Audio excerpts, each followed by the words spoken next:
They threw him to the lions, but someone else showed up first. Have you ever heard this before? All right, gather round. Let me tell you a story. A long time ago in a faraway land, there was a man named Daniel. Just as they were about to feast on Daniel, something amazing happened. Can you believe it? No growling, no roaring, just silence. And then an angel of God appeared. The mouths of those ferocious lions were shut. An actual angel. He came down from heaven with a bright light that filled the whole cave. These are good guesses, but the truth is that the Bible doesn't reveal the name of this particular angel. Or maybe Michael, the protector of the righteous, just calls him an angel of God. But here's what I believe. This angel is none other than the pre-incarnate Christ, the Son of God himself. Think about it. Angels are often depicted as messengers, but this angel didn't just deliver a message. He took action, shut the mouths of the lions, showing power over the forces of evil. And let's not forget the timing. This story takes place during the Babylonian captivity, a time when God's people were far from home and facing persecution.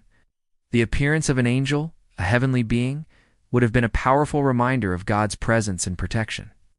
It's a message of hope that transcends time and continues to inspire believers today. Then he did something that made the king's jaw drop. And have you ever faced a situation where you felt God's presence and protection in your life? Share your thoughts below. The angel walked right up to those lions and gently shut their mouths. He shut the mouths of the lions with his bare hands. Talk about bravery. He closed the door and left him there all alone. Now Daniel was a good and faithful servant of God. But the king was too happy with him because Daniel kept telling the king that he should unworship idols. And you know what? It made sense. But the king was a stubborn man, and he wouldn't listen to Daniel's advice. He wanted Daniel gone. So the king did something very bad. The king was furious when he realized that his plan to get rid of Daniel had failed. He ordered his men to take Daniel and throw him into a den of hungry lions. And they did it. But wait a second. Then the angel turned to Daniel and said, "Hey, Daniel, get up. God has heard your prayer, and he sent me to save you." He explained everything to the king, including the part about the angel. Now, this is where things get really interesting. But instead of punishing Daniel, he did something unexpected. You see, when the king looked inside the lion's den, he didn't find just Daniel, but also the angel of God. And let me tell you, the sight of an angel is not something you can just ignore or forget.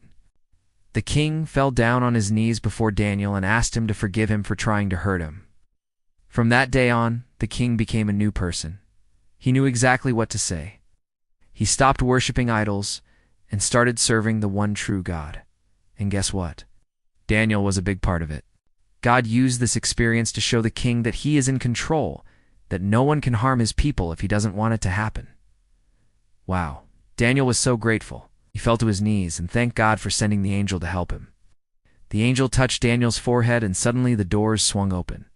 Can you imagine the surprise of those soldiers when they saw the king enter the den of lions? They were shocked, confused, and probably a little scared. But when the king saw Daniel sitting calmly inside, he couldn't believe his eyes. He ordered his men to open the doors and rushed to Daniel, asking him how he managed to survive the night. Daniel was a wise man. Now, you might be wondering who this mysterious angel was. Was it Gabriel, the messenger of God? So who do you think saved Daniel from the lions?